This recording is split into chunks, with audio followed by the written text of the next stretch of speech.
Welcome, everybody. Welcome to BeoTalk number 353. We're close to 365, which then you would have one episode for an entire year every day. Yeah, God, I challenge you at that point to watch all of them once in one a day. Oh, Christ. God, that's It's going a to be lot. something. Yeah. Uh, da, da, da, da. Let's do some shilling. Skinny Play updated their whole website, so Oh, get nice. Skinny Play, buy something nice for all your stuff. They have very good covers for everything, and they'll send Willy challenges for A9s. It's not in my personal pictures. Yeah. Oh, boy. Yeah, this our discount code gives you 5% more off than by signing up for email. So There you go. No, it looks hot. I like it. yeah, it seems nice. What else? Oh yeah, Tigrino has we also have a promo code with them for 10% off. Use that. They got some news as well, though, right? They got the balance conversion stands from the BeoLab 8 floor stands that I Sound have seen. balance. So you can finally have something decent to stand it upon. I like you very much. I like it most with this one, Yes, although it's no longer for sale. I don't think. available. Yeah, I know that's so sad. But it's kind of nice that you can like properly use your balance as a rear speaker now and not have to figure out some furniture that you have to Yeah, put it on. no, it is pretty cool. Cable management in the tube, which is nice. So they must have taken out that mechanism because you obviously can't tilt the balance. It's too heavy. Yeah. But that's pretty likey. Yeah, it's good stuff. Hmm. It's a good solution to a problem that has existed for a long time, but never so much more than now when the digital power link came out and these speakers gained new capabilities, especially the Mozart ones. Yeah, I remember some people. I forget who they were on the Discord that were saying that they bought some in anticipation of a digital power link, and it So came. So they must be very happy because I think at that time, I'm not sure if it still is, but like you could buy two balances essentially for the price of 1.8 now, more or less. yeah, balances were cheap back then when they first came out. So was everything when it first came out, and then it just goes up and up astronomically over the years. The longer Yeah, it's on the market, the more you pay for it. PLF 90s are a perfect example of it for now. So I didn't realize they're now at 260,000 Canadian dollars for the regular run of the mill set. yeah, it's really quite something. Yep, but Uh, it's the era we live in, I guess. Come join our Discord if you haven't yet already. That too. There's some Uh, good info there most of the time. yeah, if nothing else, people will help you solve whatever issue you have. Yep. In I think in mine now in my theater, I think those Ghost Lab 4s that are just there but not hooked up to anything, right? yeah, I think they're creating a problem in delay in preset switching because I'm starting to develop like a between certain presets, like a 5 second lag. huh? Yeah, Yeah, maybe it's checking for them to see if they're still there. Or I think it is, but they're not even in any role to assign anything, right? You just can't. Like I've deleted them from the wireless power link, right? yeah, So they're gone from connected speaker settings menu, but they're still appearing in the what's it called when you run the microphone, the tuning, yeah, and you don't check them. They're just grayed out, but they still appear. I don't understand. It's a bug, obviously, because it should be deleted. yeah. They don't whoop. You gotta have to reset the whole bloody thing. Yeah, I find it kind of odd that, in the old Avant, because it didn't really like. Yes, you can run the room compensation because they did come with the microphones. At least the first generation ones did, right? They kind of disabled it because apparently it wasn't efficient enough. I personally found that the whoops were very quiet when it was doing it. And I ran it A to B, like I tested it with, dB meter and my laser to put the distances in the bedroom because it's a pretty controlled room at this point. And I ran the microphone in the same location, and they both sounded the same, except that the microphone one was way lower on the volume. Huh. Like you'd have to run the TV at like 45 minimum to like 60 level. Interesting. Yeah, or if you change it to like, your own tuning with the dB meter, 60 level was fucking pushing windows out of the goddamn scenes, right? So it's too much. It's for the bedroom, it's too much. But that's the only thing that I found, like acoustically didn't really improve anything. But in Avant, the thing was if you deleted the speaker, same with like the ASC products like Harmony, right? When you delete a speaker, it says please wait, and then it recalculates all the stuff that it needs to recalculate in order to delete that speaker from the equation of the speaker connections group. Because Yeah. normally what I do, I go to the speaker presets, I delete that role from the speaker presets from every speaker group that may be contained in, and then I go to the connected speakers on the or speaker connections rather on the like say the Harmony menu, and then I delete them from there, and it also says please wait and blah blah, and then it moves on. But with Theater, for some reason, there's this ghost in the machine. I do like the new app, but recently, as of I guess this weekend, we went out to the park both afternoons. So I took the Explore, right? Yeah. Turn on the B&O radio. It shuts off as soon as my screen goes to turn off. So the only way to run the B&O radio Bluetooth off of the B&O app is to put this in a Ball mount position thing. wall mount position, exactly. So I was just yeah. gonna say, like, it seems like most of the theater resets that we have to do is because of speaker groups or listening positions or speakers ghosting or that sort of stuff, right? And no matter what I guess guilt you go with, right? Like is the guilt of motorized floor stand or a wall bracket or a static one, you still have to do the exact same exercise. Yeah. You just take a little bit more kick in the nuts, I guess, when you have the motorized position, because then you do obviously utilize the motor off the stand. So then you run around with the microphone in many more different positions than when, like we have installations that the theater is 2 inches below the screen, on the wall, doesn't move. There's not much to tune for, right? We just compensate for the width of the couch. Well, at least I did. And then that acoustically sounds right everywhere. Well, I was going to say, should we like implore or ask B&O to essentially make a reset button for just the speaker section? Because I have a feeling that most of the resets we do is because of speakers, not because of sources being stuck or anything like that. Yeah, I don't know. I honestly don't know where to allocate or pinpoint that problem, to be honest. I really don't know. But Because it it's kind just, of strange that you can't delete stuff that's no longer there, right? Like there's no way, yes. like it somehow has to. I mean, I guess you can make a ghost plug, but like you shouldn't have to. Surely you should just be able to delete it in software, But it's especially if it's a indifferent. WISA connection, right? It's indifferent to WISA PowerLink or DPL, Yeah, that's because I weird. connected my Emerge to it as well, deleted it, and then no, I had to reset the whole theater, right? And for me also, like let's say a kitchen preset, right?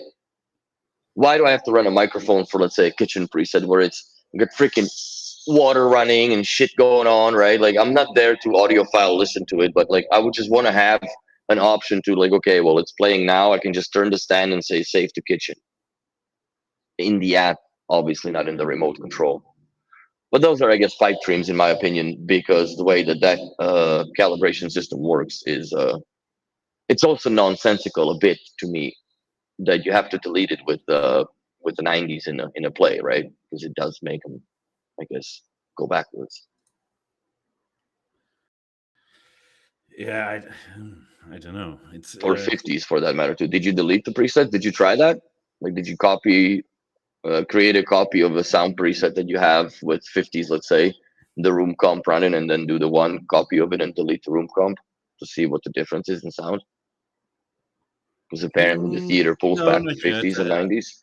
I've made a new one for every listening position. I've never done it. I mean, I have copied it before, but this was many software versions ago. Mhm. And I also find that the position of the microphone for theater tuning is very, very delicate. Like, if you have it a little bit off of something, it picks up a little bit differently. And man, like, because the second time I retuned the theater, I moved the microphone about, I don't know, 3 inches more forward from the chair. mhm. And the results were tremendously different. Like, I didn't have as much bass now booming everywhere. It was unbelievable how much it was. It was overpowering, right?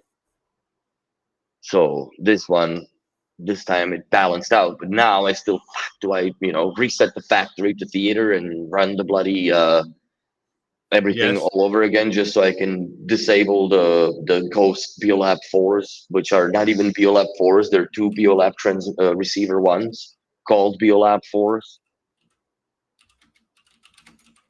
which is kind of weird. Yeah, because it's like I say, it's a digital connection. Why can't you digitally remove it? I don't know. Like, I don't know where why it does it keeps have to it be somewhere. present again to delete it? Right? Like, why would you have to go to like? I mean, could you just power up the receiver one, find it again, and then delete it that way? That's what I did. Like, I deleted it when it was connected. I didn't even go to the presets. I just basically what I did is I scanned for DPL, right? Yeah. It found both speakers. So, and it already called BeoLab 4s because they were connected to the Avant. And I just unplugged the Avant from power so there's no connection to them, right? Yeah. And I paired them to the theater just to check the software on the BeoLab receiver ones through the product service tool, right? Yeah. And I look, software's up to date. So I'm still in the settings menu. I go scan and remove both and hit done, but they were already showing as ghosts everywhere else. Even though I never went past the setup of so, and then I just put them back where they were, turned on the Avant to power, fired it up, and Avant connected to them automatically. I didn't have to even, because it already remembered the address that they have, right? Because they all have their unique stuff, I guess. So yeah, that is the punishment you get for experimenting with the new theater. That if you do connect speakers, be absolutely 100% ready. That don't even put the grill on. Forget it. Forget fucking grill, man. If you're not happy with it till you're very happy with it, then you put the grill on because you're gonna be removing it and putting it back on all the time. Well, I mean, one part of the annoyance that I have anyway with the reset is like having to do all the my buttons again and all that jazz That's a and all the pain. It source. should be just connection of like speaker connection reset button. Like, just nuke all this shit, please. And let me start over and then reconnect all the speakers together. Like, please keep me logged in my Deezer. Let my B&O radio stations be where my buttons are and all that nonsense. Please keep the sources from the panel on my buttons and how they're organized. Yeah, I would And be just give perfectly me happy if the theater was the only speaker it remembered. Like no room compensation. just go to default theater soundbar. That's all you bought. Now you got to connect all your shit together again. Yeah, but that my buttons still work. That it still remembers all the sources and stuff and what the presets for the sources are, except for the speakers. Yeah. Surely that should be possible. One would think. Dude, but they're on to the brand new app soon, right? I don't know if it's been released, but like, as far as we all are in beta, I'm really happy with it. I just, like, the only bugs I see is which was happening in the previous version of the app as well, but I don't know if it's the Samsung fault or what is. But as soon as I shut the screen off, it stops the stream. Yeah, I had a weird bug yesterday where, well, I'm not sure if it was a bug or Deezer or something else, but it was the 8s were playing in the living room, and the what you call it, the A5 was playing outside in multi-room. Yeah. The 8s were leading, and Deezer was playing, and going forward in tracks worked fine as until you went 4 tracks in a row. It would still show up the next track, right? Just nothing would play. Like it would show the track and the album art and stuff like that. It just would say 000, 000 on both ends, and nothing would do anything. I've seen that happen. But I now usually I listen to the B&O radio more than I listen to Deezer. And if I consume Deezer, I tend to do it not switching from the remote control, because I did have the taps when it just freezes up. So I do it from the app. And usually when I listen to Deezer, but tapping, no, I'm like talking like in the playlist, because I usually just go through specific tracks, because I sit on the chair and I just listen to the 90s for maybe 2-3 tracks on Deezer, and that's that. And then it usually goes to either YouTube or B&O radio throughout the house, depends on what I'm doing. But I've seen that happen where I've tapped even from even in the Avant. I think it happens because Avant is connected to the BeoSound 2 as a audio master at the olden days, right? Because it's all the old network link protocol. So I'm pulling the Deezer and B&O radio off of the BeoSound 2 into the Avant, so I have the same experience on all the platforms. And yeah, on the Deezer sometimes it shits the bed. Yeah, I mean, I turned everything off and did the exact same thing, but the other way around, where the A5 was leading, and it was fine. I could fast forward like 4 or 5 tracks, and it just kept going. So I don't know what's going on there, but it was weird. Do you have your Lab 8s on the new software, or just what is it now? That 4.147, I believe, is the Mozart platform? Because there's a service version available, but it's only available to Lab 8, 28. I'm on 4.1.4. It's not on beta, but it's on the latest auto update is on. So should be all right. Let's go products. I mean, the 7 point whatever app does seem to be quite a lot quicker. Yeah, I'm 4.4.135. On the 8s? You don't? Or no, I don't have the 8s. No, on the theater. What were you on the 8s again? 4.1.4. On the theater, I'm also on 4.1.4. But you don't see that in the bracket? I guess that's the plus on the new app, that you can see the actual, the decimal behind it in the brackets now for the software. Let's see, settings. About 4.1.4.135. Yeah, so we're on the same page. Yeah. But I know there's a 4.4 or that 137, sorry, which is a service software that improves yet again the DPL experience and so on and so forth. I can't believe it's been so many years and they still have issues with it. And there's been times when when we had it hardwired in the showroom, where like, no, you have to, all of a sudden, no, you have to go wireless now because it screws up from the lead or clock leader to the second one dairy or whatever. It was, but on PowerLink they work well. I don't know what to make of it, other than being, maybe it's uncharitable to say, but maybe they don't fully understand it themselves. Or they made something and it's wildly variant from what it shows in their offices I also think it's more or less the B&O used to be 90% mechanical and 10% software, right? Yeah. And that has turned now more or less dramatically to 100% software as far as the product functionality. I guess 90%, because you have the movement of the 28s, it's mechanical, right? You have the harmony that's mechanical. You have the floor stands that are mechanical. So yeah, there's still that engineering of that subtle movement and precision. But when it comes to building a software, I think that they are not a software company, and it's very noticeable, especially within these protocols that you need to develop in order to have your own proprietary connections. And maybe it works in your lab when you have 6 inches of concrete and rebar and fucking Faraday cage the shit out of everything, and you have a very controlled environment. But it may not work for everybody. I can't really speak badly about any of this shit because everything in my house works. Similarly, right? Like most stuff works 96% of the time, if not more. Yeah.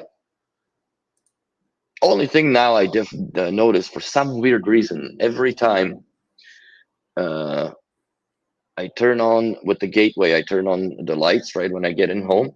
Yeah. The emerge comes on to a radio, but the first 3 seconds are like at, let's say, 10% volume, and then it jumps into what it's supposed to be. Even though the volume, I don't think it's set for that little. Maybe it is default. Is that toggle set to like ramp the volume up? I don't remember if it's that could be it. Hallway settings. No, I need to go. It's weird that in the settings page you can't really go to the product and do it properly. Let's see, hallway sound. Fade in is turned on, but it doesn't fade in. That's the problem. My default volume is 40, so I don't understand the fade in nonsense of it. Maybe the fade in isn't working properly, and it's trying to fade in, but it's sort of. Okay. I'm disabling the fading. Yeah, I'm gonna disable the fading. We'll see for the next few days what happens with it. Jacob asks, "Hey, can you make a BeoPlay V1 television not go offline in the app when it goes to standby, and can you make it so that it can receive light commands in standby mode in BLI?" Yes, you can. So. Is that sleep timers and stuff like that in settings? That's sleep quick start timers. So you need to go to power savings or power in the menu, or go do it now if you have it in front of you. You press menu, then go to options, then go to power savings, and then go to sleep timers or quick start timers, and then set them. You know what? I always get fucked up about it, so I'm gonna go and take a picture. I'm gonna take a picture of mine so you can actually see it, and it'll give you a good idea of what it is. Hold on. When we say any questions go, they can be really specific or not specific at all. That's it. So let's go. Does your Avant show up in the BLI as a? Yes, and so I'll just show you all the settings quickly, and I'll put it because I'm recording it on my phone. So you go to menu, go to setup, and then you go to power savings first of all, and go to standby, and then quick start timers. This is what you should set them up. I'll explain them once I'm back there. And then to get the light commands, you should go back to up to sound. Press red go. Oops, I got to do it without red button go. That gives you the customer service menu settings or customer service menu. And then you go to settings. And then you go to reroute light and control to BLI, and that's it. And you save that, and that's your deal. I'll let the gracefully speaker retire. There we go. Boom. So I'm gonna send you this. I wonder if I can send you the video of it. Can I? It's 1 minute. Does it? Sure. Probably. Will it come out fucking shiitake? Do you have WhatsApp on your phone? I mean, on your computer? No, just email it to me. Let's see if that'll work. It should. Let's go. Do you have WhatsApp on your own PC? Yeah. You I can have the also one. screen share. Oh fuck, that's a good idea. Let's go. Okay. Anyways, let's keep talking. We'll make it happen. We'll make it work. Meanwhile, David is asking about the gold bullion in my safe. Actually, I'm much more of a platinum and silver guy. It's lighter, easier to carry. I gotta download the bloody thing. Hold on. Almost done. Microsoft says it's almost done. Open. You know you can trust Microsoft. Fucking right. This is So why how they're do pushing. I? Was it Windows 11 so hard on you because they can spy on you more? That's it. Let me just. I'll send it to you so I can play it from your message. Attach gallery.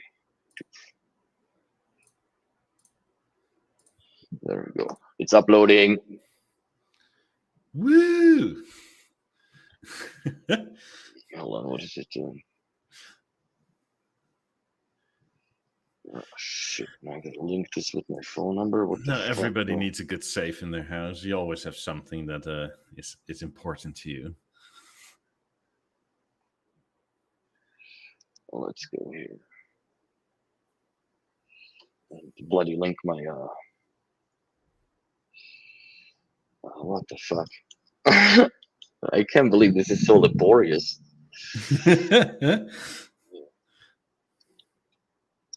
I didn't use I think they updated the shits or whatever they did with it. Okay, enter, confirm. God, I gotta write this now. This is funny. This is gonna be so worth it, bro. The whole menu thing, it's gonna be so worth it now. The fucking pain I'm going through with this nonsense. I don't see anything on the screen because it just took over everything. So it's downloading recent messages. Let's see. But yeah, what I also forgot to show you is you go to the network settings under power savings and you turn on the WAN, wake on WAN, wake on LAN. So, okay, if I go play this, pause. How do I screen share this thing? Share a screen with others. Window. This window. Share. Okay.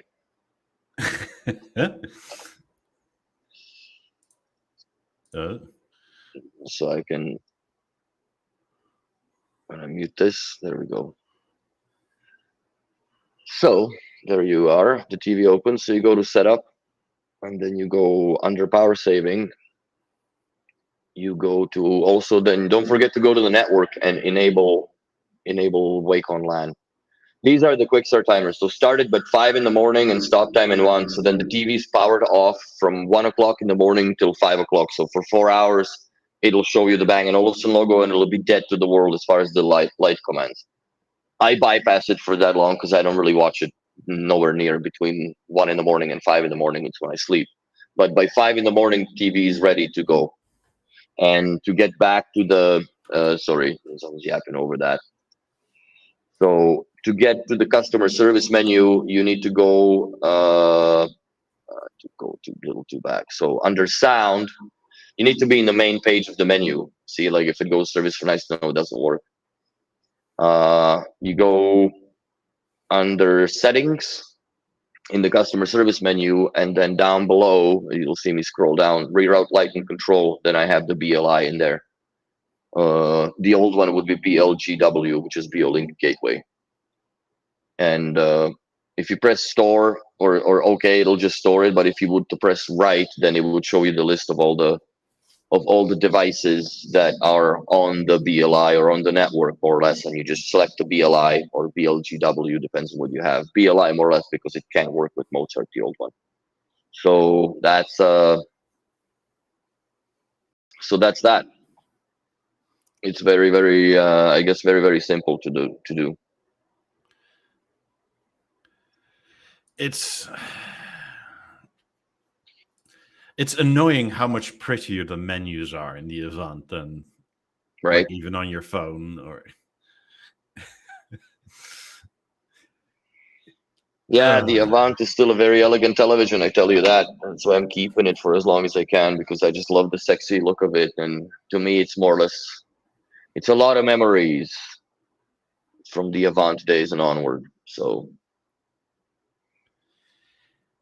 Yeah. yes, you can use your BeoTime with it as well, definitely. But there's a trick to the BeoTime, because to enable the light and control commands, there is a specific sequence of how many pushes of the plunger you have to do, and then OK down and blah, blah, blah. I do not know if I will be able to find that right now, but I do have a copy and a record of it somewhere. Let's see. Maybe I'll have it. Maybe I don't. Somewhere. Somewhere. BeoLink Gateway. What is this? I think this is a WordPad presentation. Let's see. Maybe it's somewhere in there. How to enable that, because that is a very, very useful piece of information. I just don't know where this was. It's been so many years that question had come up. So many years. Actually, you know what? Let's look in the Dropbox under handbooks. I mean, when was the BeoTime last made? Like 15 years 2000. ago? Yeah, it's been a while. It's been a fucking long time.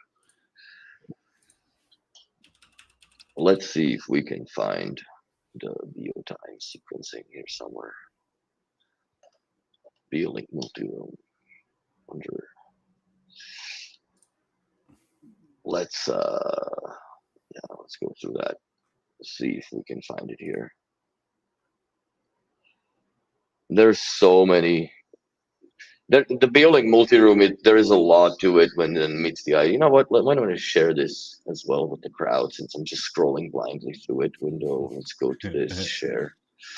So this is we're gonna go through it. This is more or less different specific roles and stuff. This is the numbering of this is MLMCL. NLML converter. This is the old school BeoLab 12s and stuff. Were still cool back then. But I don't know if it mentions it in this particular user guide or manual or handbook, rather.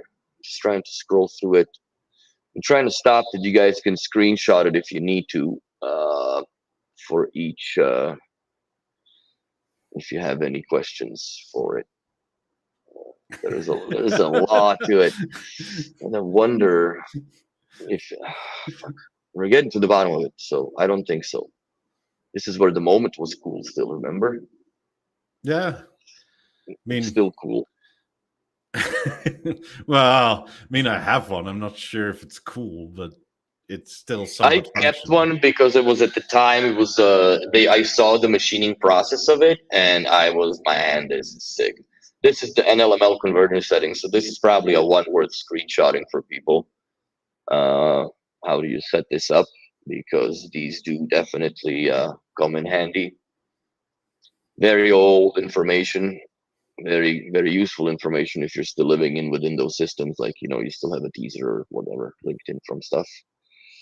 General It options. still works. It still works hard. I mean, arguably, it works better than the new stuff.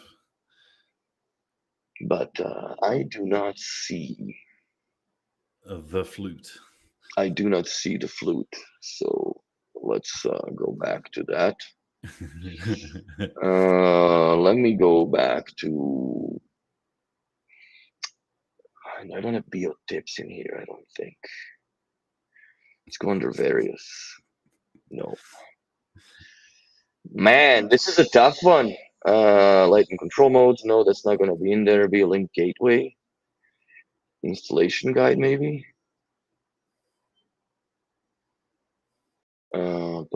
Can I search for? How do you search? What's the button for search? Control F.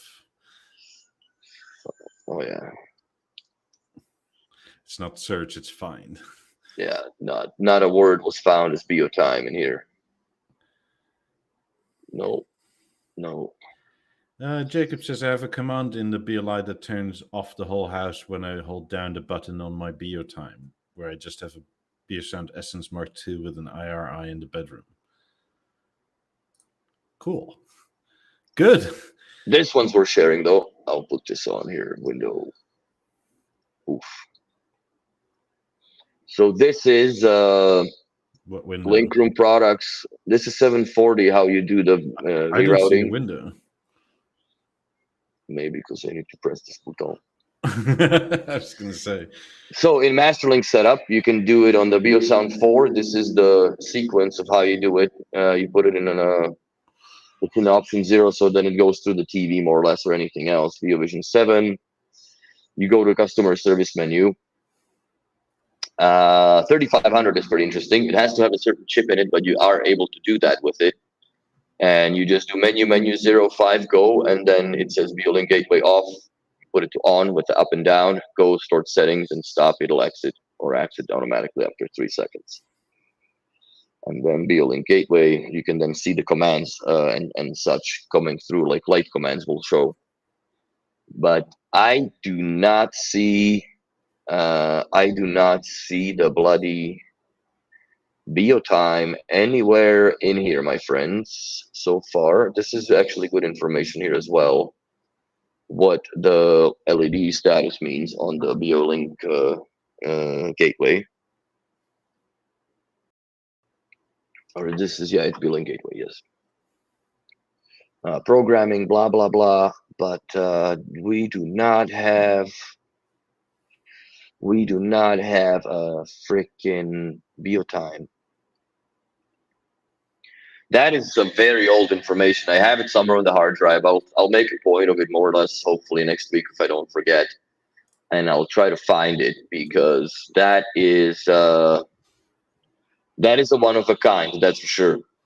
Dump it on the Discord at some point. Yeah, I'll dump it on the Discord, because I remember back in the day it used to come in as Beo Tips. There was an article that used to be on the what's it called? In case you didn't know how our product works as a salesperson of it. Wow, that was pretty, elaborate to know, I think, in my opinion, as far as, hey, Max, instead of doing it, not many people went with the gateways, let's say, Where is, there's nothing here. I don't think there's BeoTime here. Now I got all fixated. No, didn't find it. Yeah, I don't think I'm gonna find it for you this time around. I think this is buried very much so on one of my old hard drives where this is no longer in existence here. I don't have anything that I have. Sorry, buddy. This one needs to be searched.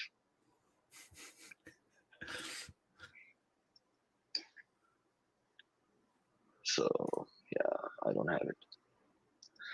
But there is a way you need to do it, because otherwise it won't work. You can just turn on and off the TV and volume control and whatever, but then it unlocks the light menu there is no control, only the light menu, and you can do all the colors, the yellow, green, blue, and red, and then light commands from 0 to 9, or from 1 to 9, sorry, and then also the long press on the BeoTime will fill up the first screen, which is the standby, and the second screen will start turning off for lights. And then it issues a light stop and light 0 command on the BeoTime. So you can actually have it programmed to 2 different things. That's kind of nice. Yeah, so you can have a light 0 from your Beo Remote 1, right? That it just, let's say, turns off only the bedroom. But from the BeoTime, if it goes light 0 and light stop, the light stop could be programmed as a different macro to shut off the entire house, right? Oh, your view time can do that? Well, fucking thanks for letting me look through all this shit. But no, if you can do that, then yeah, that's it. That's the only thing that you need to unlock is the menus that I showed you on the video. But yeah, the BeoTime is it's funny how underrated that clock was, and now how to me it's invaluable almost. Honestly, Yeah. I've lived with it since, man, 2000. I would say 11, maybe 10 when I bought it, and I can hear that over anything as far as when it goes off. Apparently, it was released in 2009. Yeah, God, in 2009, it was $375. and people are like, wow, that's expensive. Yeah. I think now you could look at 750 for it at least. Unscratched and stuff, yeah. No, I mean like if they were to redo it. Oh, yeah. Well, even the second-hand ones, right? Unscratched are sometimes going for Those that. in mint condition, I've seen the most I've seen for $1,200 on eBay. Yeah. I have 2 in the box and 1 on the table, and I'm not trading. I mean, I love them, but I sleep like a rock, so there's no way that thing is loud enough for me. Well, you tie in your fucking 9s in it and 18s in the bedroom or whatever, or the stage. Well, you can't because you don't have an IR receiver. Oh, God. Yeah. David asks, hi, Mickey, Willie. Could you remind me, is BioLiving Intelligence a subscription or single payment? I'm getting some halos and looking at integration of hue, lighting, etc. BioLink Gateway is a subscription based, and I believe at the time when I was a part of it, it was $10 a month or $100 a year. So you save $20. The new one is a single payment of I think $600 or $900, and then it unlocks it to Pro version where you can tie in the halos, you can tie in your lighting control, you can do the macros, you can do the system modes for day and night like I had. So the buttons on your keypads can actually have a dual function from certain time of the day to certain time of the day. Especially for bathrooms where you have a light that, like during the day, let's say it goes to 75%, because then you still have 25% to crank it up if you need to pop that zit. And between 11 at night to 7 in the morning, I've had it just goes to 25% no matter how much I pressed it. Which is kind of a nice feature, right? Because you don't want to be blinded when you stumble at night. But this only works with keypads. It doesn't do it with the dimmers because the light controls on the keypads are based on 0-1 commands. So it just goes 0 or 1 when you press the keypad. It just triggers that macro. Like I had originally, like from the Lutron, that keypad was set to 25% brightness, and then the gateway during the day with the system mode took it over to 75, which means that if the network fell off the rock and the gateway is inaccessible to the Lutron controller, then at least the light goes on to 25% in the bathroom, regardless of what is connected or not, because that's the memory that is basically stored in the keypad on the RA2 dimmers at the time. So that's how I had it programmed. So the redundancies were built in. And I also had redundancies that, that was when I was playing with the system modes for the buttons. But for the Lutron, to do that redundancy, I had 2 occupancy sensors in each bathroom, day and night. And they took turns. And based off that, it told the switch to what dimmers they go to, because I didn't like it to go just to 25% if the network went down. So you never see that downage at all, if there is any. Other than like the music button won't work, because if it doesn't connect to the IP, are different, and the gateway doesn't see that, yeah, he pressed music, so I should play Deezer through the BioSound 2 in the bathroom, which I had at the time there. So yeah, that's how it all works. Like the macros are cool, and it takes a while to wrap them around your head, because there's so much that you can incorporate, where in normal systems I don't think the programming does get that elaborate. Control 4 does get elaborate because you tie in everything together. Where I like where the gateway is, where the redundancy is there. Like if the Control 4 processor goes down, your fucking lights are out, your music's out, your TV's out, you're living in the dark, because that's it. Like it can't talk. Where the gateway, it was unless the power went down, then you're not in the dark, because you can still run. If everything run it falls off the locally, network, yeah, if shit falls off the network, even if the processor from Lutron doesn't have the network, the basic macros are within the processor stored itself, so it knows, and that's another different frequency that it communicates than the network per se, right? So that's why I like that. When it comes to the controlling or home control, to have different platforms. And I know, oh my god, the more you do, the more can fail, but also the less can fail, because there's redundancies and shit. Where, like I said, with Control 4 that I've seen, like if you put everything into it, like if it goes down, boom.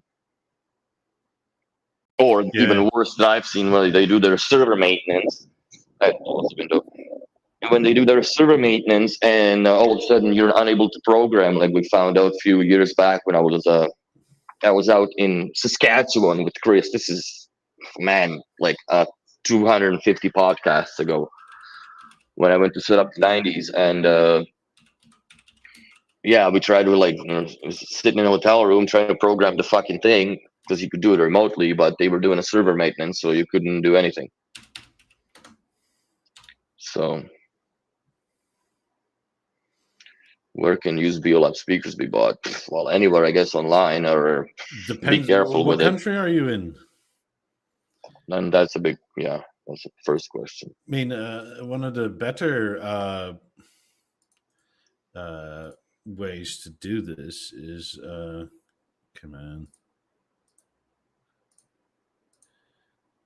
is Hi-Fi Shark.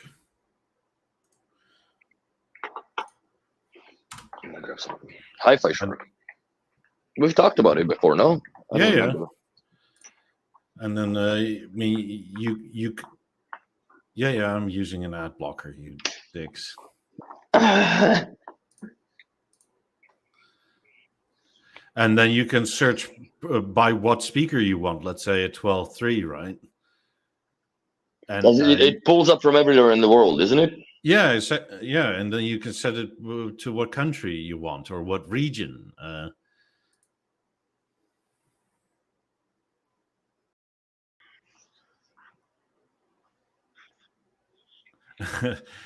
David says Saskatchewan sounds like somewhere very remote, like where Yetis live. Well, it's kind of true. But there's no Yetis there because it's so flat that you would definitely see them walk for miles. Yeah. But if, let's say, BLab 8000s, you can find those anywhere.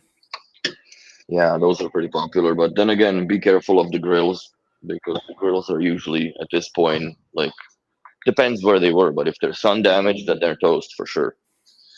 You need to address that by buying new ones, because they still have them.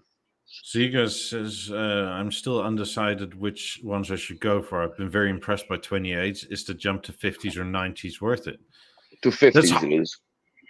Yeah, easier. 90s now is harder, but it depends on how much money you have, right? Like, I don't, like, is that a stretch for you? Or is that sort of like, I don't care, like I spend that every other month? Like, if you buy 90s, you'll never regret it, because it's not, there's nothing better you can buy from them. Yeah. That's number one. But would I do it all over again now? No, I wouldn't pay 260,000 Canadian dollars for the speakers. That's too much. That's way too much, based on what they used to be. But apparently they sell more now, because now they're expensive. Like, fuck you, expensive. In terms of 50s, where do you want them from? Oh, there's a bunch. Yeah. I guess this is Polish or something. Mm-hmm. Sprzyje Jimmy. Sprzedajemy. Yeah. BeoSteven or Stern, whatever that is. That's Denmark. There's that's a dealer, I think. So I don't know where you are in the world, but like they're around. Yeah.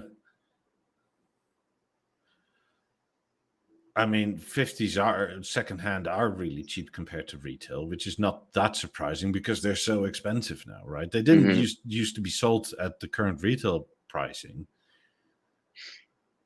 So yeah, if you're in Europe, I would definitely like you have way more access to it than us in North America. That's for bloody sure.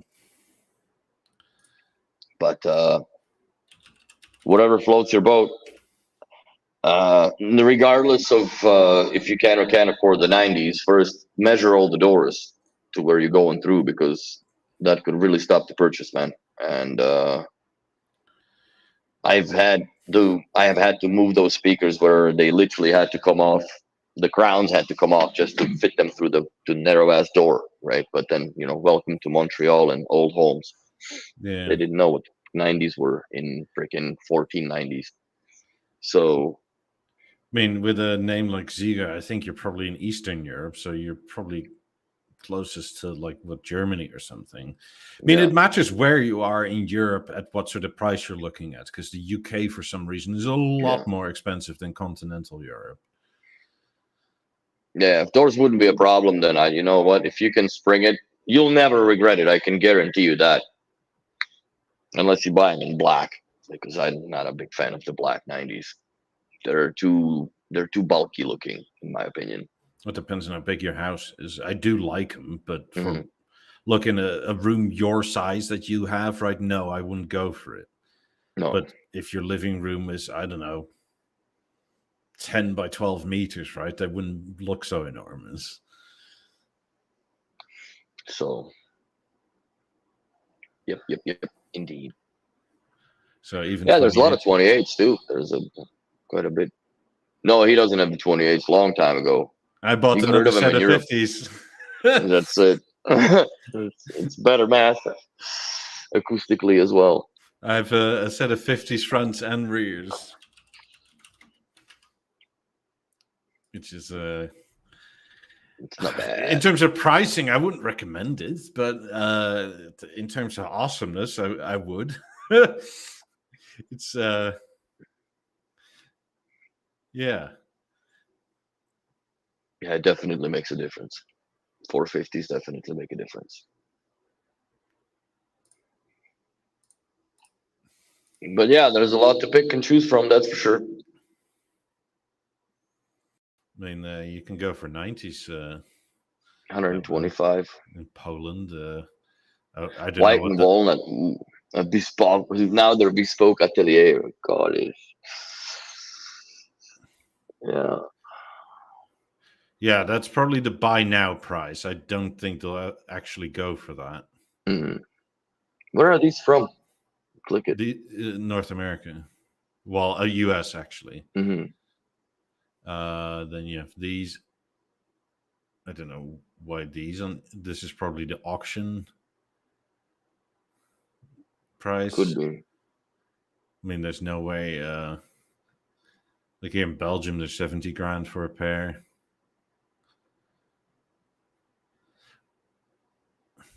No, go look at them. Go look at eBay. I bet you that's an auction bid. Yeah, there's no way they're gonna be that. Click them. Again, this I don't like eBay cookies. eBay cookies. Yeah, they're fucking relentless on eBay. Let's see. I'll go this way.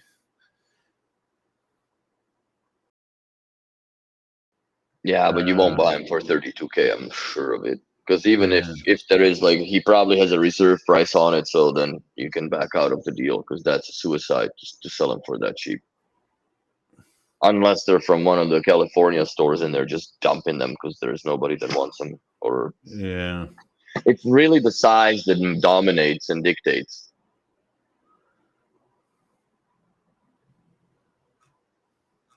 That's the worst.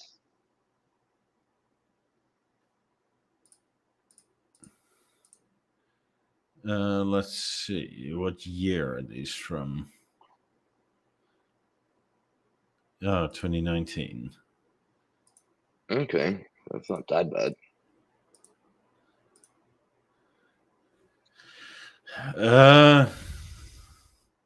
Yeah, I have a hard time trusting it for this price. I guess you can. It doesn't even list whether they'll ship them or whether it's pickup. No, that could be a I guess you scam. can ask them, but They're not the ones with the fucked up mid-range drivers, right? let's see. Zigo, there's your answer right here. Yeah. I don't see any messed up mid ranges, at least not on the front. Remember the ones that we saw those pictures? Yeah. Apparently, that's still for sale. And I had someone contact me to see if that's repairable or whatever. I personally think it's a scam.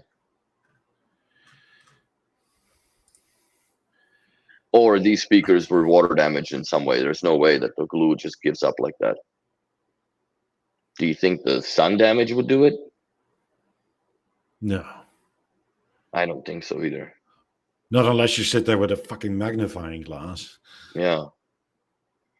So I have no idea what happened to those speakers, but they're Apparently still around. shipping is $1,000 for these, but I don't believe that, bro.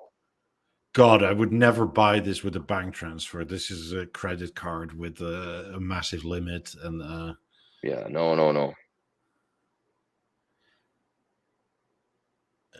yeah, No if problem, you bro. take go buy some 90s if you can. Like, there's nothing wrong with 90s. They're fucking amazing. Just don't buy those for 32K. You're gonna give some homeless guy some money instead. Yeah, or have it insured in some way or another, right? Because Yeah. like these Well, dudes, through eBay, I guess you have insurance, right? But yeah, and they have a selling record. So then again, it's so cheap it worries me. yeah, I don't. It doesn't smell right to me at all. That's just my opinion. I mean, the 125 ones is that or best offer, which is like, okay. Well, my best offer is 3. No, but I think if you get I'll start with 100. I think you could meet between 115, meet in the middle type of thing. I mean, these are your whites, but I think they're the newer ones because I think they have the white aluminium instead of inserts, the silver. natural alu.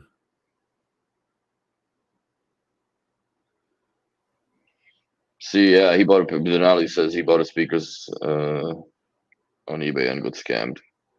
Almost $5,000. Tabarnak, dude. But on Yeah, eBay, the buyer almost never ever loses out on anything.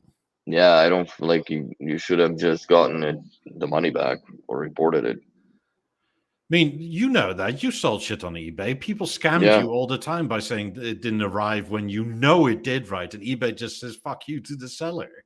Yeah, it was a guy with I sold him like 3 different colors of lap 4 grills. Yeah. And I got a middle finger and he reported me and shit.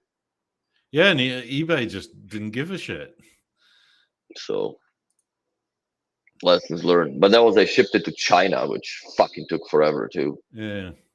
That was my bad on that at the end of the day.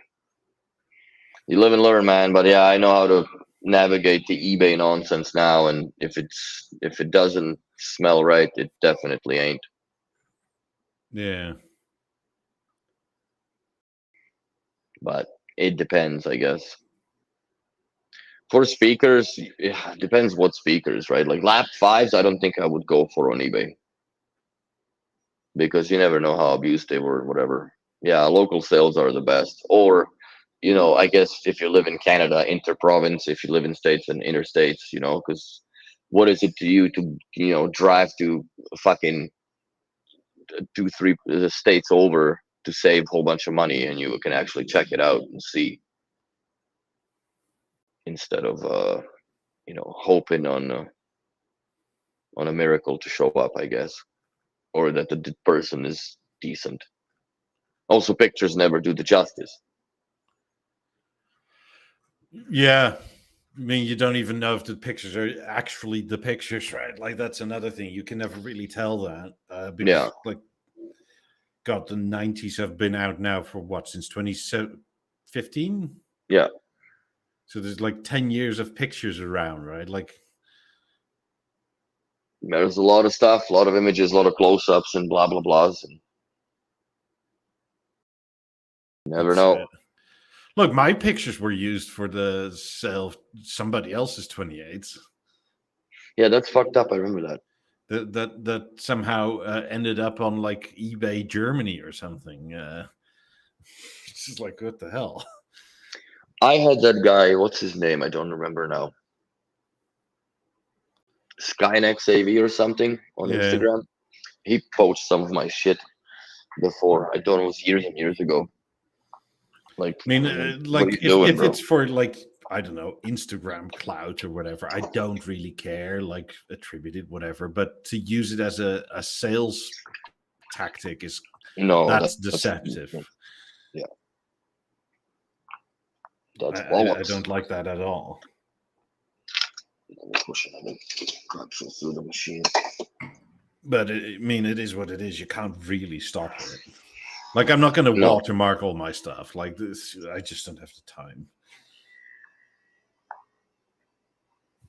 It's niche enough, but not niche enough, I guess. Yeah, are you going to add literally a watermark to everything you ever posted back in the day on Instagram? No. No, I could care less for it. It's all B&O stuff, anyways, more or less, that I have Yeah. there. Couple pictures of me smoking a cigar, and that's it. I'm not that active on that platform, anyways. Takes too much time. These white and walnut 90s, they look very nice. They're in some sort of apartment internationally overlooking a harbor or whatever. But they're not 125 grand nice. Like, they don't even list what year they were from. Mm-hmm. Which is I mean, it matters, right? Like, if they're 2024 models or 2015 models, it's not the same thing you're buying. No, because they changed the drivers, no? Yeah. Not just that, like, if a 2024 model, you still have 2 years warranty from B&O, not from some random company. Yeah, fair enough. Fair enough. Yeah, Les says, use a dealer, get your 90s pre-used from a local one. Look, if the US was a bit more sensible in that way, right? I for sure. But I'm pretty sure if I go to any of the local stores and say, can I have exactly the ones you have in your showroom? Even if I go to New York, right? They'll say, sure, it's list price. And it's like, wait, what? I think you could get away with like when they do the not the B&O days, but the showroom sale. Yeah. I mean, for some reason, right, here in the US, they just say the MSRP is the price. Like, and the discount isn't like, we'll I don't know, charge you less for installing it. And it's like, but then how am I gaining anything? I'm taking something you've written off over the last 2 years. Exactly. And they like, what the hell? And I'm sure they've written it off more in business value than in emotional and sentimental value, right, to somebody. Yeah. So even if you get 10% off or 15% off on it, yes, it's a lot, but like you've written off more than that over time. Oh, Then again, absolutely. for a fact that they're not juiced, right? Because a lot of, like we rarely ever, like if they play maybe once or twice a week, depends. I mean, if I really wanted 90s that badly, there's only one person I fully trust to do me right in that sense, and that's my Dutch dealer. Mm-hmm. I mean, or my local friend that has a set of 90s if he, for whatever reason, says, I don't want them anymore. Yeah, it's not me, bro, by the way. No, it's not you. I know, I'm just making it clear. I mean, his are black and oak. Okay, that's not bad. Black oak and silver. Yeah, I mean, but I can't ever see him say that. No, these speakers, you don't just like, I don't like those anymore. They don't have that effect. I mean, the only way I can think of him selling his is if his wife starts beating him or something over his B&O purchases, which is not an out of the question situation. Fuck. You know who you are. You only recently started and you spent a fucking fortune on this shit. Start working the wife against him. Fuck. You don't need these. He doesn't need these. I'll get her number. I'll text her some memes about guys and speakers. Fuck. It's funny shit. I'll just tell her that but yeah, 90s are with the kiss. That is it's still it's a speaker that you just never forget. If you did a proper demo with it, you'll never forget the sound that comes out of those things. Like, yeah, I understand if you go to these high-end showrooms and you have these 400,000 systems being shown to you in a very curated room, which is 99% of the time completely unrealistic to the decor that these speakers actually end up at in those homes. You know, if you have a nice mansion, you're not fucking gonna start putting panels and acoustic, these little egg crate shits and whatever the fuck ever. And I don't care how you paint it, your interior designer will have an aneurysm right there and then when they see that. So that's not happening. So you can't really enjoy the perfect performance from those. But with the 90s, it's a different story because, you know, I've heard them in many in scenarios and environments in different people's homes here. And yeah, when you tune them correctly, son of a bitch. It's a son of a bitch how they sound. So yeah, like the only offer I can make, my friend, is you can pick a set of 50s if you want. We'll swap them and I'll pay you some. Make your funny. wife happy. Do that. Smaller ones. But yeah, that's I mean, she knows how they sound. I mean, he has 50s in the bedrooms. that's fucking hilarious. Now 50s in the bedrooms, that's a proper overkill, I would say. Yeah, his whole house is overkill. But I got Avant 19 and Tulip 4s, and I think it's an overkill when you listen to movies and shit, because I worry about the neighbors tripping.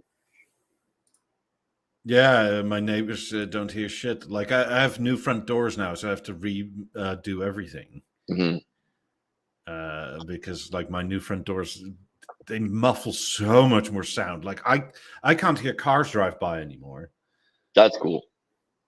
Even the trucks? Even the trucks is like a... Interesting. Well, that's the electric ones, bro. Well, not if you're outside. Like, this was my living room currently. It's a bit of a mess. Don't mind the mess, but like, this is the setup. Like, the only, like, would they potentially fit another set of 50s here? Yeah, but it's insane. So the only upgrade route I could potentially have, I feel, is like 90s up front. But I'm not that bothered anymore. No, that's pretty decent for setup with speakers that you have, anyways. Yeah, I'm not touching the 17s. That's insane. Mm. Like I have literally power outlets behind every one of them. I still need to paint this one over here in the yeah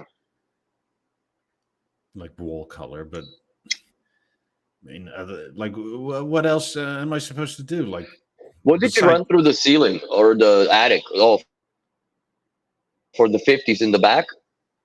No, in the baseboard. Wait, is it your internet or is it mine? What do you mean? Oh, you dropped a few frames, I guess. Mm. No, the cable from so the internet is over here in the closet, right? So that goes over the ceiling, up, down into the theater. Mm-hmm. Then I use the splitter in there because this one, the right front is the Master 50 and the right rear is the Master 50. So Ethernet Oh, goes that way, and also the power link goes behind the baseboard here, and then down here in a gully to this one. okay. So that works out fantastic. I mean, I actually have like, I thought I was a bit roomy on the power link or on the Ethernet cable for these speakers, but I actually have like several loops in the speaker left over on both sides. So if I ever want to do something else, I can move them and that sort of thing. I mean, even the windowsill. Well, that's what's nice about the 50s, that you have enough room inside the well to coil extra wire if you have it. Where it's 90s, they're pretty much, you cut it to size and you leave it. Obviously, for a certain logical reason, you can't move these anyways. 50s, you can kind of take the girls off and manhandle and pick them up and move them. But 90s, you forget it. So makes sense. Yeah, I even cut the windowsill on the same angle as the 50.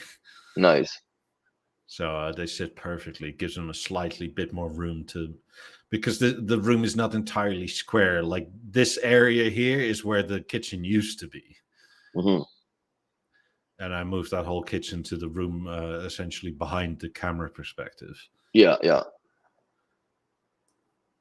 So yeah, the 17s are good where they are. I mean, if I put another set of anything here, right, like it's just going to take up all floor space and it's going to become weird. And it's gonna look awkward where the cat's standing right now or sitting. To put another Yeah. speaker there, that's just, yeah, it would be in the way, no matter what. And you would have to put something bulky, not an 18, because you tip it over. Yeah. But I think running into a 50 in the middle of the night a couple times a month would probably get old too. Yes, very much so. Have it constantly backlit. Yeah. But no, that's perfect. So like the only route I really have is 90s up front, but I'm really not that bothered. Like, what the like, if I get it for the correct price, sure, because 90s are fucking amazing, but I will keep one set of 50s at that point, because then we're like going full lunacy, right? Yeah. Like, and I'm happy to give up a set of 50s. I would still tune it with 4 pairs or 3 or 2 pairs of 50s and the 90s for at least like one time, just to listen to it fucking full pits before you bag them up or box them up. That would be something. It'd take a while to set up, but who cares? You only have to retune one set of 50s. Yeah. So in the theater. At that point, you're resetting the fucker anyways and redoing all your presets. I mean, again, like, could I put all the 17s to 8s? I guess, but like, what the fuck for? Like, that's so expensive compared. I don't think it makes sense acoustically for sound effects. No, but not just that, right? Like, a single set of 8s is the same price as 6 17s. Yeah. Because like a single set of 8s is like $7,000 now or so. Like, you can get a set of 17s for like €1,500. Fuck. So it's like 6 17s are cheaper than one set of 8s. Yes, the 8s are better, but it's marginal. To me, it's just a shame to put them as high channels with all that Mozart and glass interface and everything that'll never be touched and forgotten. Like, it's done. Around on the top. It's done. Yeah. And they kind of look awkward. Like, they don't look awkward in the middle of a wall, but high up, pointing down. They look off level. Yeah, they look crooked to me all the time. I would get those ceiling mounts, right, with the pole coming down. That looks the best. Mm-hmm. But like, I don't know, these are just make more sense. They're slightly wider, but they're way thinner. They don't come as far off the ground, off the wall as well. Mm-hmm. Like, it's like half.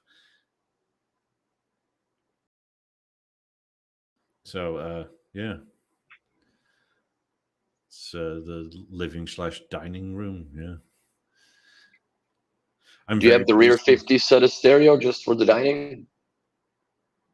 Yeah, there is a preset for that, obviously. Obviously. They're also internally tuned for that if I want to use the App. BeoCenter 2. Oh, nice. How are you 'Cause, running BeoCenter 2 inside? Analog, or are you going SPDIF? no power link to the RCA. Oh, So when I have the preset, that means the BO4 still does power up and down. So at and 100 volume, yeah. volume, that's maximum power link to RCA, and then the 50s at that point are set to 75 volume, I think, which is fucking loud, right? So like Yeah. at 50 on here, and these set to a static 75. That is They're choosing. yeah, it's nice, but it's not like Yeah. But at 75, and these are the BeoCenter 2 100, you're pretty much shouting at each other, even if you sit next to each other. Where's your socket unit underneath? Yeah, underneath this, because the what you call it, the record player is also Yeah. connected to that. Mm-hmm. So that way I have volume control over the record player. Nice.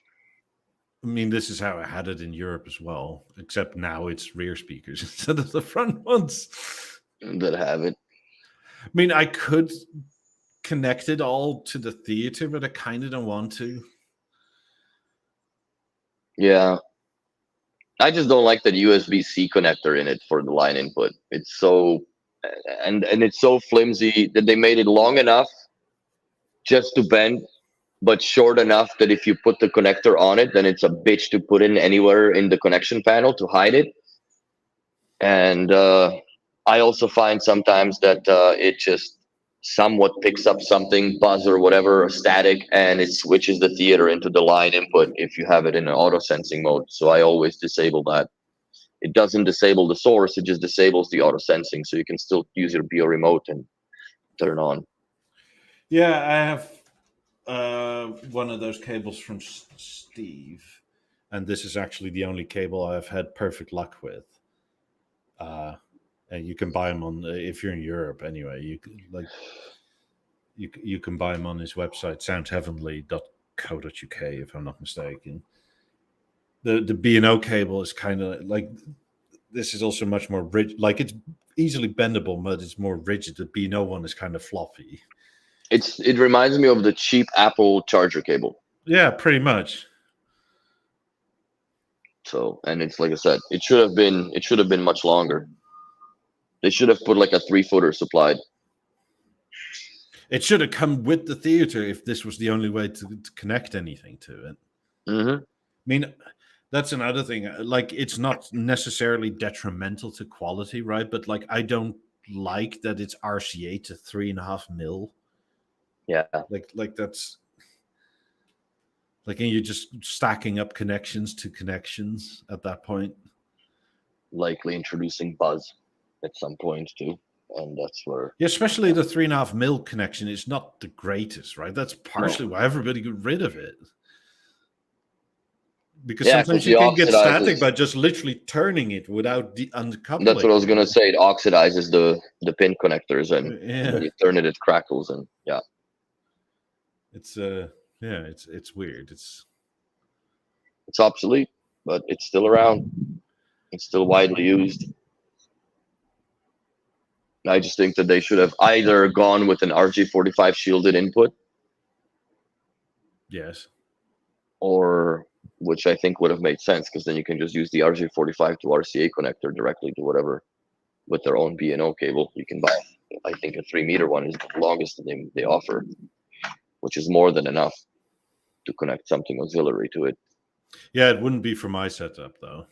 Yeah, I don't care for anything, and I don't have anything connected to the theater other than the panel and services inside the panel. So I don't utilize. I utilize Network Link because I listen to the radio throughout the house, but I don't have experience of any kind with theater being on inputs and puck tables and such. because for me, from the center of the theater to this corner is like 2.5, almost 3 meters. Yeah. And then it's like 5 meters to like the middle of the cabinet. And then it's Mm-hmm. like, a meter and a half up. Right. So, I mean, it's quite a large room. Like from the front to back, it's almost 7 meters. Or over Not bad. 7 meters might be, actually. So And like it's like, 22, 23 feet. Let's put it in American. yeah, it's like terms. 23 feet, and it's like 26 this way, the width way. I'll time you out. There you go. How you like that?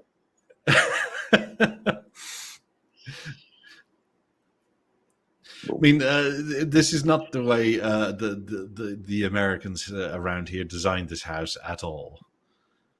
I mean, like I said, right? Like there used to be a wall right here, and that's where the kitchen was in, and then this was. But that was the '80s house, right? Like the architecture was very separate and closed off for some reason. Even new houses around here are like that. Is it because of the air conditioning savings? I guess. With the open concept. I quite often look on Zillow around, right? Like, and you have these enormous houses. Well, to me, enormous, but they're like, and they're compartmentalized. 3,500 square feet or something, which is like 320 square meters, which is not that uncommon here. But in Europe, that's like, holy shit, what a castle. But their living rooms are like 4 by 4.5 meters. So like 16 by 17 or so. And it's kind of like, well, you put your couch against the wall and then your flat panel TV on the other wall and you call it a day, right? It's like, no, that's awful. But that's how most of the people live. Yeah. I mean, I don't get it. It's we're the weirdos with the B&O nonsense, I guess, because you live around, you make sure that things look good and they are right, and it all matches. The furniture's nice. It's just just throwing shit together. Get a lazy boy couch for a brick and the TV because it was all on sale at one. Yeah, I mean, I found a house around here, right? Like yesterday, and it's out of my price range, but it was for sale, and it was one of the few houses that had a theater room inside. And the theater room was a decent size. It was 18 foot wide by 21 foot long. Oh, wow. So that's a big room. Yeah. But the room right outside of it was 24 by 27 feet. Like a playroom, I guess, or whatever? No, it was just a bigger room. That was just a sort of, they used it as a landing, I guess. But the bigger place that could have been your theater, right? Like, wasn't. It's like, I really don't understand. I still think, and I'm a strong believer of the fact that if you do make a home theater in your house, you had wasted that money irrecoverably. Unless you have kids and then, they play their PlayStations and beat the crap out of the projector that way and whatever, or screen, whatever you have. But it's the most underutilized room. Unless you're a real movie junkie that you are there once a weekend, and I just don't see myself do that. I prefer living in a more like active setting where everything is here and it sounds the same no matter what. I just and it's always likely to have something go down in a theater because you don't power it up too often, and something goes offline, and the day you decide to go there, it doesn't work, and it is what it is. But that's, again, TML fan. You'll play Xbox on it, so yeah, it's worth it till you grow off the Xbox thing, and or whatever. Life changes, and you go. For me, yeah, Lego room is more important, but it's also an office, right? Like it's not just where I stack Lego. That there's a computer there. Like I do actively, do shit in it. Occasionally, but and then put more Lego in it. But again, even if it's a Lego room, yes, I have a B&O TV in there with the sub, and I just don't have the need for the theater. And I've seen it, from more or less. I'm talking more from personal experience, where I've seen people having these theaters in their houses, And then as soon as the kids move out, that room just becomes a collection of dust and memories. That's it. Because they no longer go down there. There's no point. Yes. And also the age, right? So why the fuck would I go downstairs when I can just watch TV? Like, you know. This is why I have it the way I have it, right? Like the living room, Yeah. like I'm there all the time anyway. If I want to watch something, I'm gonna do it there. Like why Yeah, would I think that, like, yes, it's cool. Don't get me wrong, to have, like, if you have a big family and whatever, to get together in a movies, like regular, your designated movie room, it's fun. But like I said, that lasts only for a few years. And once the kids grow older, like I said, you're going to be changing light bulbs on the projectors to PS5s and Xboxes all day long, just shooting in there. And then when that goes by the wayside, then that's it. That room is no longer utilized, period. And I've seen it, like I said, I've seen it so many times. Yeah, I mean, So I understand. I mean, it may not look like it, but this couch fits 6 people. Like these pillows are super wide. I also find that theaters date way faster than any B&O systems do in the Yeah. house environment. Because you can tell, oh, that's a projector from fucking 2006, right? You've had it for 10 years.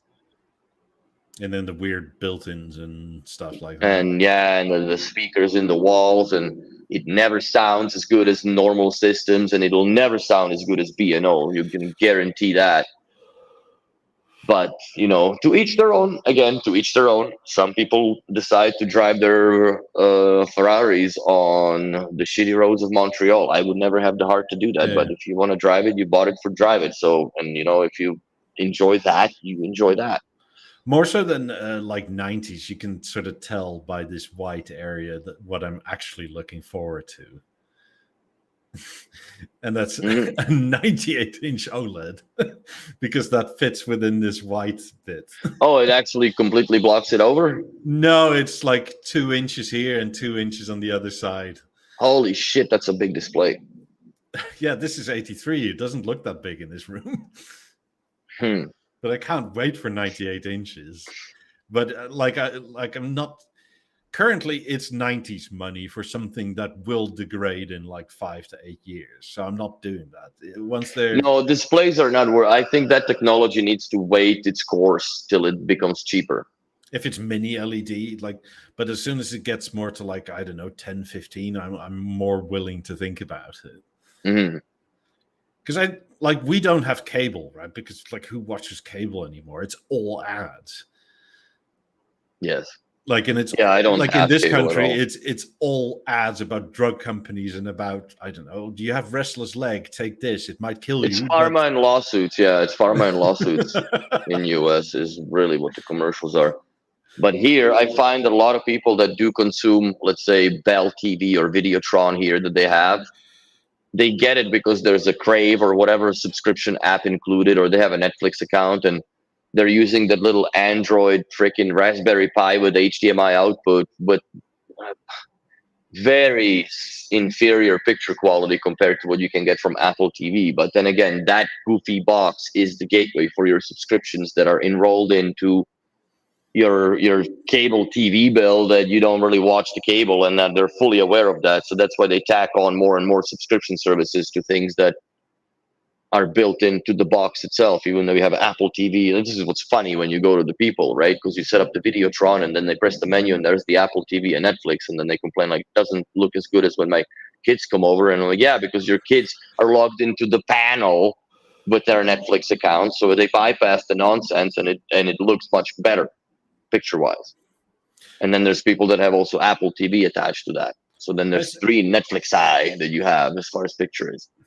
Has anybody followed any of the Apple TV updates, like the box? Because I still have one, and they said it was on their timeline that they were finally going to allow pass-through audio of everything. I've looked, but my Apple TV is attached to my Avant, so there is no. I don't know if that even exists. It should, but I guess a pass-through should be pass-through, right?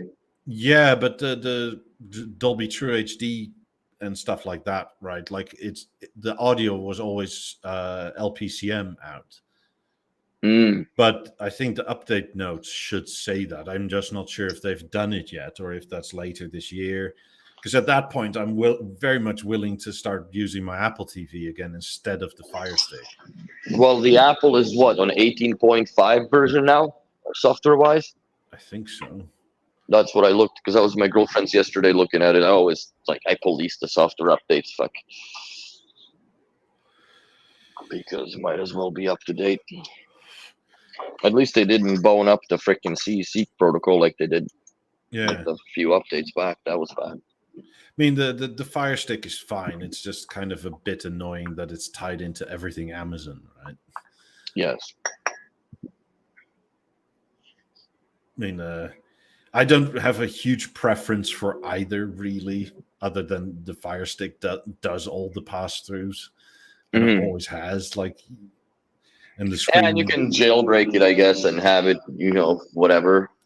Oh yeah, like that's a nice thing about the Fire Stick 4K, right? I have a VPN on there.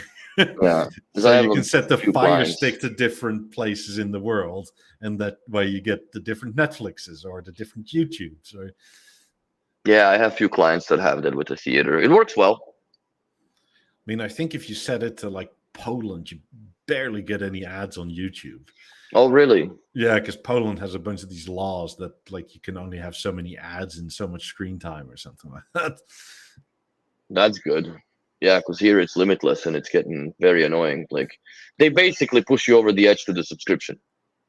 Yeah, YouTube announced that you pay for YouTube, right? Like they've announced that they're now going to push ads in the YouTube Red as well. Really? Yeah. So you're going to get some ads, not the same way I do, but you're going to get like one every video instead of none. That's bullshit. Correct. I mean, you already pay for it, but apparently they're not making enough money on that. Well, I think they're following the Amazon's agenda, right? Because Amazon Prime started doing it first. They just choose the commercial directly in the middle of the bloody movie. What the fuck is going on? Your program will continue after this ad or advertise whatever it says. And, yeah, fuck off. Like I'm paying, but not enough paying now. Yes. I mean, they'll probably announce YouTube Red Plus or something like $5 more, and then you get the new ads removed again. Probably, I'm certain that's where it's gonna go. I might pay for it because yes, I consume YouTube more or less predominantly. I don't care for my girlfriend's got the movies, but I don't. I'm not on Netflix anymore as much as I used to be back in the yesteryears. And definitely not Prime. I just don't have the time. I don't have time to watch a movie anymore. And if I do, it's with her, so it's more or less like a thing to do than anything else. I mean, I also find that half the time with Netflix, the stuff that used to be on there is no longer on there, or it's in a different country, and it's just so like you spend so much time just looking for the thing you're looking for. Speaking of Netflix, I actually watched the documentary about Lamborghini. Mm-hmm. That was pretty interesting. How he became from a farmer basically to building tractors to this brand. Yeah, I mean, what it cost him as well. Fuck. Yeah, I mean, from a tractor guy, farm equipment to like making it and buying Ferraris and then finding out that kind of shit, and then going fuck you. I have a friend in Calgary that owns that truck. He was probably the first, right? But like the second, like Ford had the same experience with Ferrari. Where Enzo was just a dick. Yeah, that guy was an arrogant prick in a movie too. But then again, if that's what he was, that's what he was, or who he was. I mean, he had a reason to be. I mean, they're still one of the car companies that are untouchable in many ways, right? Yes. Like, I mean, you can't even really buy a new Ferrari if you've never owned one. Yeah, the rules are crazy, but they still stick to them. Just hope they never hire the CEO of Jaguar to do any ads campaign for them, because that'll definitely tank the company. Yeah. Jags went down 97% in sales since that ad went out. I'm not entirely sure that is entirely correct, because the year before, right? Yeah. I think globally sold something like 3,000 cars. Oh, so that's not much. No. So like Jaguar was at a sort of dead end anyway, because they produced something like, God, what was it? 2023. I think they had a production stop because they've made more cars that they were projected to sell up until 2025. Oh, wow. So they had something like 120,000 cars in inventory that they weren't going to sell globally at all. Interesting. But yeah, they definitely hit the head on the nail with that campaign. But I mean,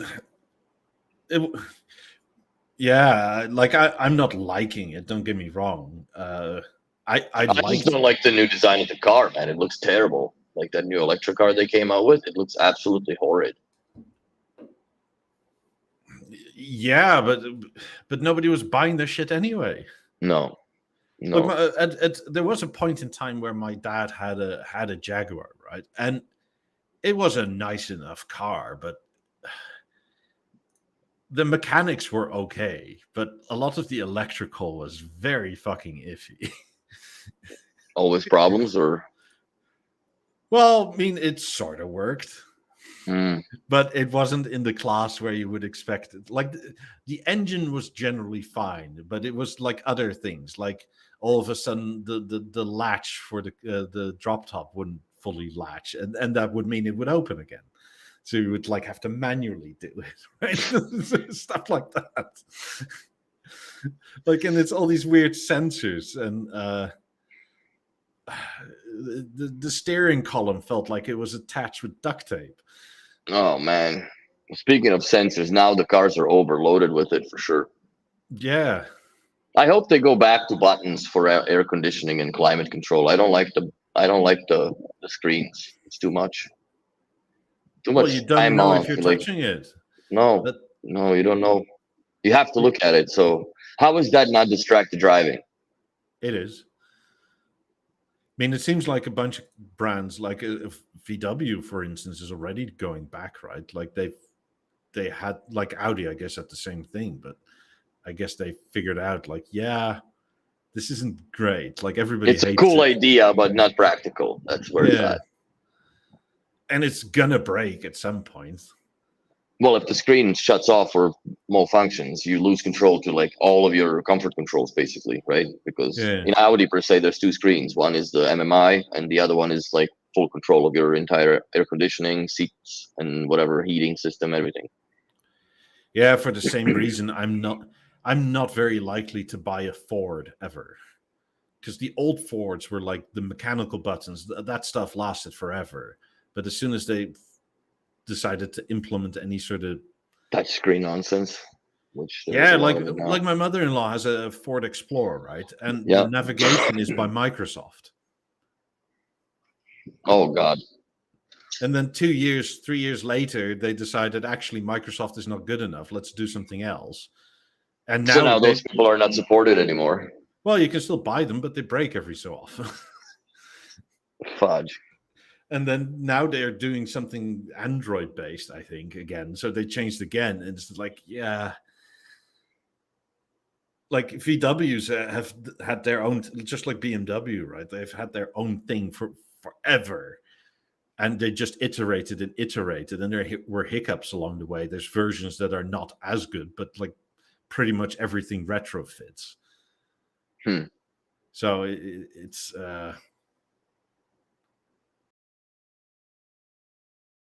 Why are we not I'm not streaming it? streaming on Twitter because I don't care.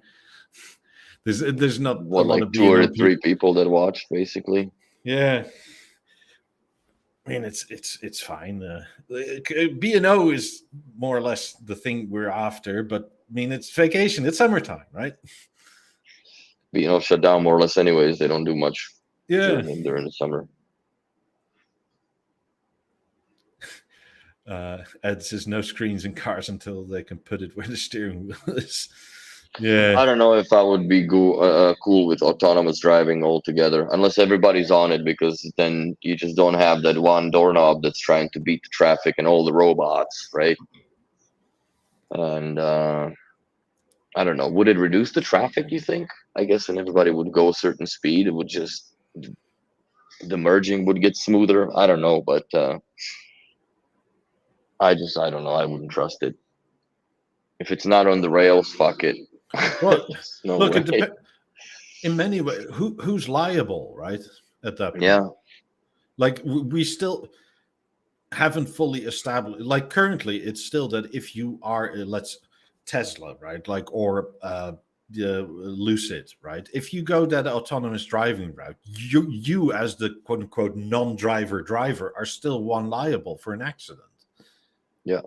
So, like, I'm not trusting these companies unless they say, no, we're liable if you use it the way we supposedly sell it. Yeah. I mean, because to me, it's kind of insane. Like, why do we have this system that still makes me liable for an accident? Like, because at that point, I'm just distracted driving because that's what you sold me, right? Because I'm not supposed to be driving because the thing is supposed to do it itself. Dude, I've seen some insanos like sleeping on the highway in a Tesla driving itself. I would never have that level of comfort with something, or level of trust rather, to I'm not take sure me it's home. that. Like, you could be that tired and just fall asleep, right? And because it's already doing it, because you're so distracted. Yeah. I But mean, that's the thing. I'm happy that it works that well, but like, what's your excuse if somebody runs into you? They just have to go, but you were asleep. Mm-hmm. Literally, you were asleep. Yeah. Yeah, I'm not a fan of that. I'm not a fan of autonomous driving. Though again, the Tesla's like, it's not that I recommend doing it, but they're easier to cut off, like in lane merging on the highways. Not at speed, but in traffic, because they automatically let you through, Yeah. regardless if the guy likes it or not. But that's the Yeah, the only car takes advantage in over. driving. Yeah, the car takes over in that safety scenario. But yeah, no, I'm not a fan of that. I mean, automobiles just become white goods at that point. Like, they're just appliances. But cars are expensive now. Like, even if I were to replace mine, I would. It's like $1,000 a month of payment. It's insane. Yeah. Yeah, it's not fun anymore. And looking at what you get is a bunch of eSIMs and fucking screens, and no more shift stick, because it's all like in the Audi. It's just a little slider deal now, right? With I mean, you have the paddles, I guess, on the steering wheel, but boo hoo. like, especially electric cars, they don't hold their value at all. Like the No. Porsche Taycan of like what 5 years ago is like 30% of its new price now. Yeah. Like, dealers don't even want to trade it in anymore. Like, even if you go from a take, which was like close to 200 grand, right? Like, Yes. if you trade in, they'll say 20 because they don't want it. Like, because the battery replacement is like 80 It's grand or more than the something. car. Yeah. Fuck. In like, yeah, in the cheaper cars like Hyundai's and whatnot, those batteries replacements are more than the car itself. So they just write them off if there's minor damage on the Yeah. battery. Now it's also, if you, let's say you go to Victoria Island in Canada, in British Columbia, and your Tesla receives any sort of battery damage on the bottom, let's say ran over a fucking rock or some nonsense, you're no longer able to exit the island, because they will not allow your car on the ferry because of the damage to the battery pack. Huh. Well, So that and then kind you of have to makes sense hire a because they barge, and literally yeah, can't stop the fire if it goes no, over. no, and especially when it's on the water, bro. Fuck, not the water's cold, but it's cold Yeah, but to water jump doesn't over. stop lithium-ion batteries from. No, no, no. But when the shit hits the fan, you gotta go overboard, right? Yeah. And 3,000 people or 2,000 people, whatever the fucks they stack up in these ferries, that's a lot of souls to take care of. And yeah, like it's insane. I don't know. it was a good idea at the time, but I don't think that even the offset of weight displacement, how much these cars weigh more than regular cars by sometimes 700 kilos in difference Yeah. just for the battery pack. So if The you put all hybrids that were in a the better equation, idea. not many of the old buildings have the slab in garages designed for offloading and supporting that load. No.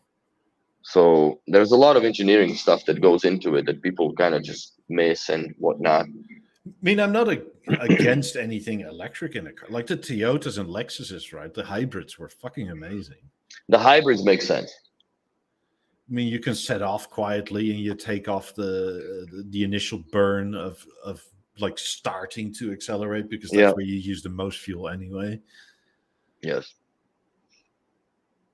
So, But fully electric, especially like in places where are prone to disasters, floodings and such, that there's no way I would invest in one. I see a few of those Hummers, the electric Hummer EV, whatever.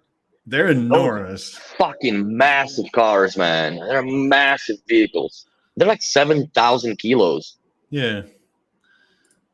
or 7 tons, I guess we could call it that. It's a massive vehicle. I wonder how much capable it is off-road versus the first generation of it. If the clearances are the same, I know it can do the crab walk and It's probably better, yeah, because it's 4-way independent suspension. hmm yeah, that's a crazy car. I don't think I would ever own that, even if I had the money, because I'd be scared for the battery. But Yeah, the it's electric Hummer weighs between 9,063 pounds and 9,700 pounds, which is like at the top end, that is 4,200 kilos or so. shit, Taki mushrooms. Let's see. So it's a four-ton car, 4.5, I guess, if you throw people and stuff in it. Yeah, it's 4,400 kilos, the top end of the Damn. line. Like in continental Europe, or at least in the Netherlands, you're not allowed to drive that weight with a regular License. license. No, the No, you top haven't. end You is have to truck. 2,500 kilos. That's hilarious. You have to have a commercial license in Europe to drive that. Yeah. Well, stopping that weight is something else, right? Oh yeah. It's not the acceleration or going around corners and stuff like that. It's stopping. Like, and if your weather is all fine and dandy, then it's not that hard. But if there's any type of rain or snow or Ice. Black yeah, ice. like you have to know how to stop that. Yeah, it's crazy. Let's see the stopping distance from 70 miles per hour, according to Motor Trend. It's 211 feet. If you have, like, I don't know, a sports car, or like your car or my car, right, probably does it in 110. Yeah. So it's like almost double. No, that thing is massive, dude. Massive, massive, massive. I think that, like, the highway code book in like UK says that the stopping distance from 70 for a car should be like 35 meters, which is like 120 feet or so. Mm-hmm. And this is double that. No, it's a fucking lot of mass, dude. There's no joke about that. I think hybrids make more sense, Marshall music, than fully electric cars, because even if the poo hits the fan, proverbially, then you can still at least get out on the gas. Where and usually in disasters, the first thing you lose is power. Yeah. Well, we did when we had that. Yeah. Was it? It wasn't Helene, but the other one. One of them girls that came and ruined the city. Yeah, we didn't have power for what, 8 days or something. Yeah, that's a long time. It's not fun, I can tell you that. It's unpleasant. It's very unpleasant. You know, it's weird. I don't understand why it used to be linked to PC work, but now it doesn't. I think it's something that is in my phone that stops doing it. I wonder what that is. And why would it stop? Microsoft. I don't have the link to PC. That's some bollocks, man. It used to work because I could show stuff on the phone. Too bad. So yeah. I don't know, man. I don't know. I wouldn't go for the electric car. No. Yeah, my next car will probably be an older BMW just for shits and giggles because I don't drive so much anyway. Manual? No. Because like then only I can drive it. Yeah, fair enough. But if it's a fun toy car, then, might as well just get like some, souped up M3. Meh, meh. Oh, if I want to get something souped up like that, I would go like ultra American and get a Corvette. What year would you get? Probably 2004 or something like that. Oh, you wouldn't go for like the 60s ones or 70s? No, they're too expensive. They're like $100+ grand now. Oh, wow. They're more expensive than the new ones, I guess. Yeah, I mean, yesterday I was like just thought like, hey, what do like 5-year-old Mustangs go for? And it showed like was it a 1968 Mustang, and the starting off bid was 200 grand. Fudge. That's insane. Yeah. Well, I mean, they're 60+-year-old cars, right? Redone, I guess. Well, even if they're not redone, then they're more expensive. Oh yeah, because if everything's original on it and you kept Yeah. it in mint condition. I mean, it's all a bit ridiculous at this point. I guess in the old cars, the only thing you would have to replace is the hoses, no matter what. Yeah. And that's it. But that's a lot of work, and it's like, Yeah, I don't know. But the old cars, bro, they're kind of impervious to all the new tech and stuff, I think I'm fully believe that the new cars can be shut down remotely through their eSIMs and whatever connectivity. yes, they can. By law, So, they have to be. Yeah, so I think in the US, right? And I think it's same for Europe. Like I think actually from Europe it's 2023, but here it's 2025. Any 2025 model and up has to be remotely accessible by the federal government to be shut down. I didn't know that. I'm not sure they do it, but it's a requirement.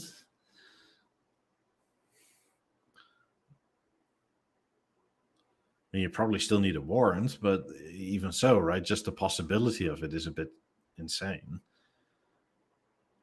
I mean, the last analog cars were probably made up until like 2008 or so. Yeah, because mine, I'm glad that it doesn't have any of that. Yeah, but even that car isn't analog, right? Like it still has like a bunch of electric steering and stuff like that. I mean, and the switches are like all chips, no longer just relays. Like back in the day, you had literally a fucking relay for like your window switch. Yeah. Well, now it's all sensors and distance sensors and such and such. Yeah, right? Like it's a lot. I mean, yeah, it's. I mean, I do like the modern conception of like 360 cameras for parking, which is kind of nice.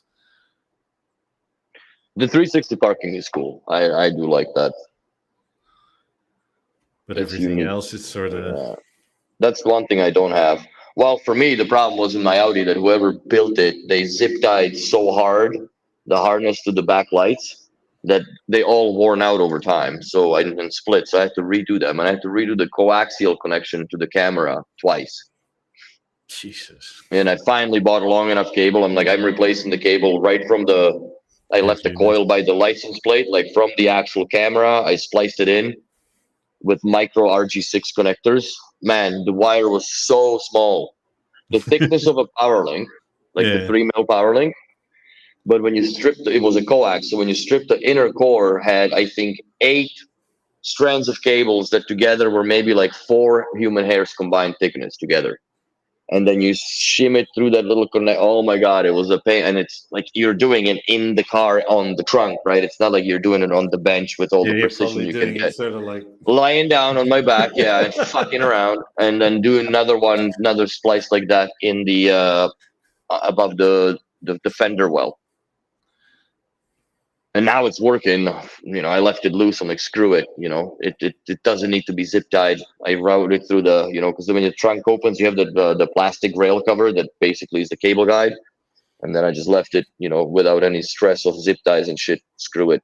At least, if it goes away or if it goes again, then I'll fix it because I know how to fix it. I've done it before, and it's not going to be the first time to do it. So, yeah, expensive hobbies, cars. yeah, they do get there. They I mean, definitely do get there. the only thing I guess is that B&O is now more expensive than having cars as a hobby.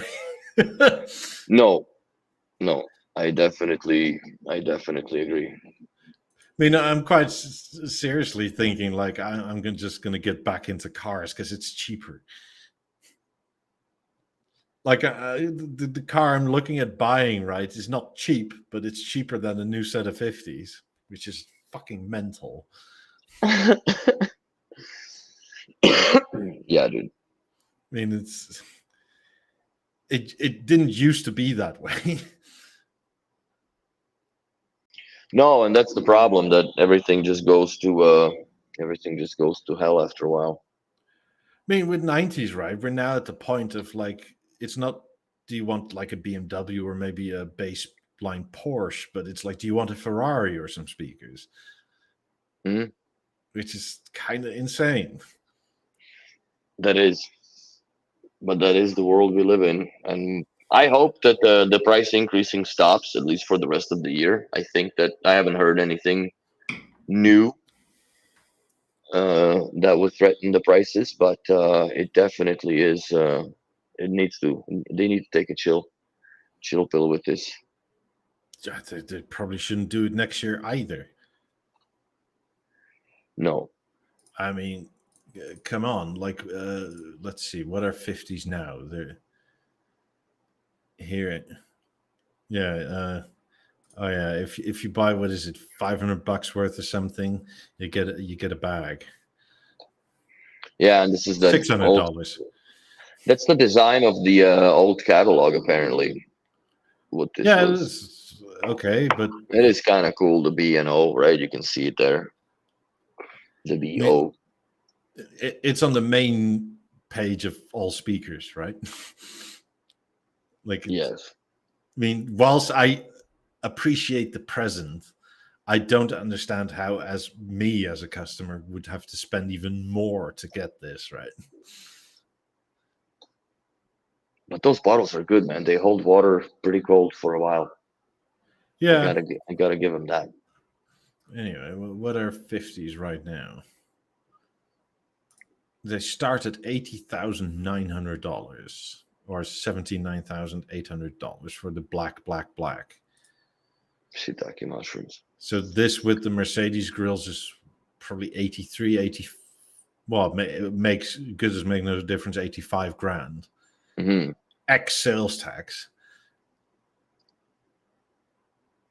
So by the time you spent like close to 90 grand on a set of 50s. Yeah, that's a lot. I mean, Doovie says once purchased running cost of B&O is much lower. I agree. But at this point, right, like, look, this used to be a third almost. Yeah. Because when they launched in 2017, they were in euros, they were 26,950. Let's see what they are in euros.